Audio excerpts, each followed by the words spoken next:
All right.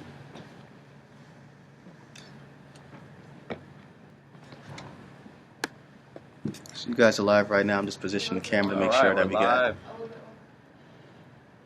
Say hi. You're live on the internet. Wait45.tv. Come in a little bit. Is that good? Hey, y'all. That's my language. How's everybody doing? We are here at the State of Young Urban New York one-day symposium, and we are here with Mr. Vincent Morgan. He was on the Movers, Thinkers, and Shakers panel. And how was the panel? What did you think? I thought it was great. I thought the energy in the room was great. I think that that this dialogue was important because I tell people this all the time. The young professionals are not the future; they are the now of politics. So let's not talk about what's going on 10 years from now, 5 years from now. Let's talk about what we can do right now. Now, this is a presidential election year, so everybody's talking about getting involved in politics at the presidential level. The reality is, and this was talked about on the panel, all politics is local. Yes. Get involved in a local race. Find out who your congressperson is. Find out who your state assembly, your state senator are, because the state elections are this year, and you need to make sure that you get involved in a race that's going to have some impact on your life. Go out and figure out, how you get on the community board. There's a website, www.nyc.gov, and go to your community board and see what kind of issues are important and actually get involved that way. State committee. Just about to ask you about interested, figure. You're passionate about community because you said that's where it begins for you. It did, and that's where it started with me. It started with me as a volunteer. Now, I'm a community development banker, but 10 years ago, almost 12 years ago now, I actually started out as a volunteer in the office of the congressperson that I'm trying to succeed. Wow. And, my career progressed. I worked for him for 3.5 years, and then I went into community development, and then I became a community development banker.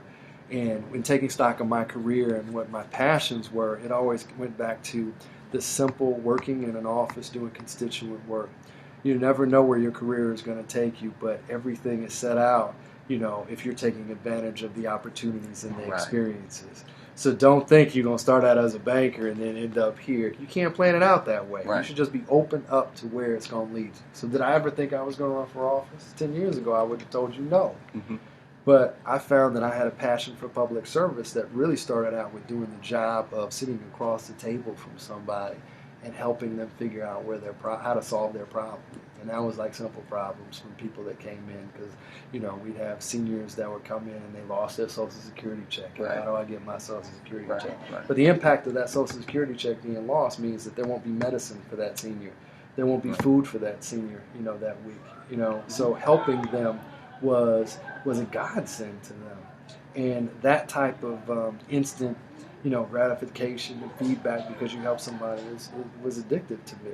So flash forward later on in my career, I wasn't feeling fulfilled with what I did in banking to a certain extent. Right. I wasn't satisfied with the political leadership that we had. And instead of waiting for some mythical character to come out of the sky and save our community, I realized that I was somebody who had the skills and the qualification to be a more effective elected official, and that's why I decided to run. Awesome.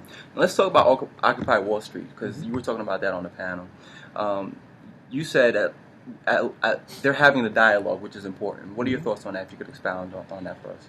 I think we, as a country, we've gotten away from having dinner table conversations about politics and issues.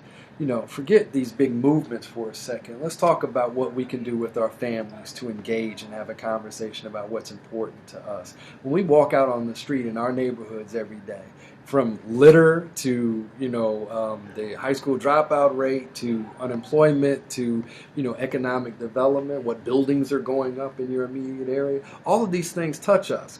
And they're all sort of driven by the political conversation of our local environments. So we need to have that conversation with our children and our neighbors and our friends and the people that live, in that construct, because that type of dialogue, whether we agree or disagree, is how you problem solve ultimately, because it's all about the conversation and compromise. And we as a people, I think, have gotten away from that.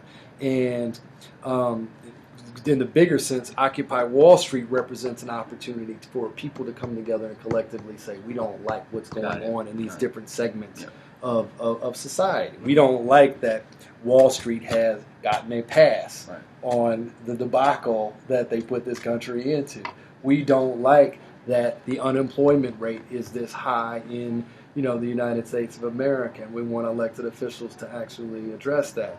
So some of the commentary about Occupy Wall Street was like, well, they don't have a real structure, strategy, leadership, or what have you. How are they going to survive? It's not about them surviving in the ways that we think that they're supposed to survive. It's about surviving in the way that they're spurring on a dialogue that hopefully will continue, that expresses people's frustrations in one extreme, but on the other extremes, our hopes and aspirations about how it should be. Because this is our country. Mm-hmm. It's not any individual's country.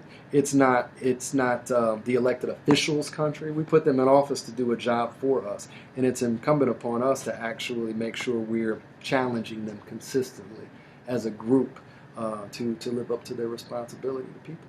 Awesome. So you're running for 15th Congressional District, correct? It's now the 13th Congressional District. As of 2 weeks ago, a federal judge reapportioned the lines and changed the district in a significant way. So it's now the 13th Congressional District of New York, which is Upper Manhattan and a part of the Bronx. And how are you getting the word out about your campaign and your running? We have a website, www.vincemorgan.com or morganforcongress.com. Both of those go to the same place.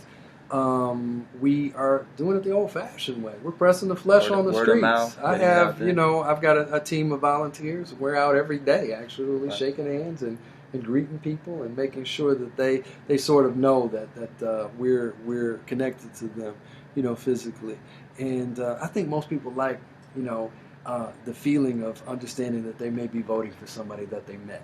Right. And we got to get back to that, making sure our aspiring politicians are out there and they're going to every part of the district and talking to folks whether they agree or disagree with them, but they're at least opening that dialogue up. Thank you so much, Vincent Morgan, a man with a plan. Thank you. Thanks for your time. Thank you. All right. Cool.